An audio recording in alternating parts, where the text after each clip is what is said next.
Assalamualaikum warahmatullahi wabarakatuh. Perkenalkan, nama saya Desti Rahmadani Jako, NIM 2019-1-2016, kelas 2A. Di sini saya akan menjelaskan tentang 8 metode self healing. Saksikan video berikut. Self healing adalah sebuah proses untuk menyembuhkan diri dari luka batin. Metode ini dilakukan saat seseorang menyimpan luka batin yang mengganggu emosinya. Self healing berguna untuk menyelesaikan unfinished business yang berakibat pada kelelahan emosi seseorang.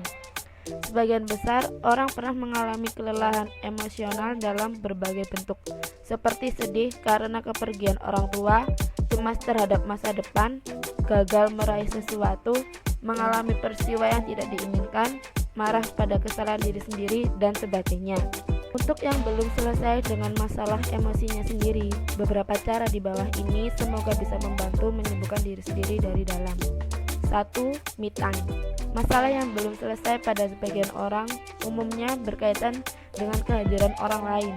Me time ini berguna untuk membuat setiap orang memikirkan dirinya sendiri terlebih dahulu.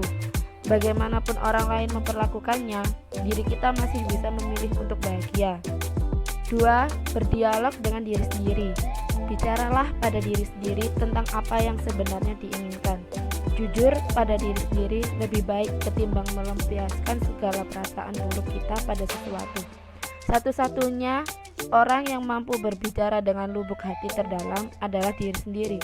Saatnya mulai memahami diri sendiri untuk bisa bersyukur atas apa yang hidup ini berikan. 3. Berdamai dengan keadaan. Mengingat kembali peristiwa-peristiwa buruk yang masih membekas di hati memang tak terhindarkan. Setiap orang berhak marah atas hal itu. Orang yang hatinya terluka sangat dalam tidak akan dengan mudah melupakannya.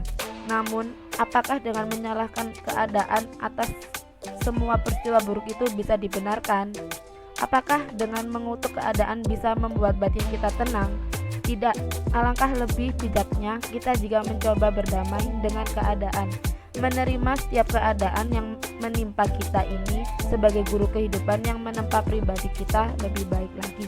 4. Mindfulness. Mindfulness adalah berpikir dengan kesadaran yang penuh, mengelola pikiran, perasaan, dan lingkungan untuk menghubungkan titik-titik yang ada dalam pikiran kita, memaknai setiap peristiwa dan kejadian yang pernah kita alami dengan lebih sehat.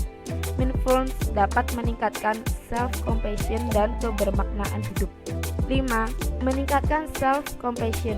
Self-compassion adalah kemampuan untuk memahami keadaan emosi diri sendiri dan juga respon emosi atas penderitaan yang dialami dengan disertai keinginan untuk menolong diri sendiri.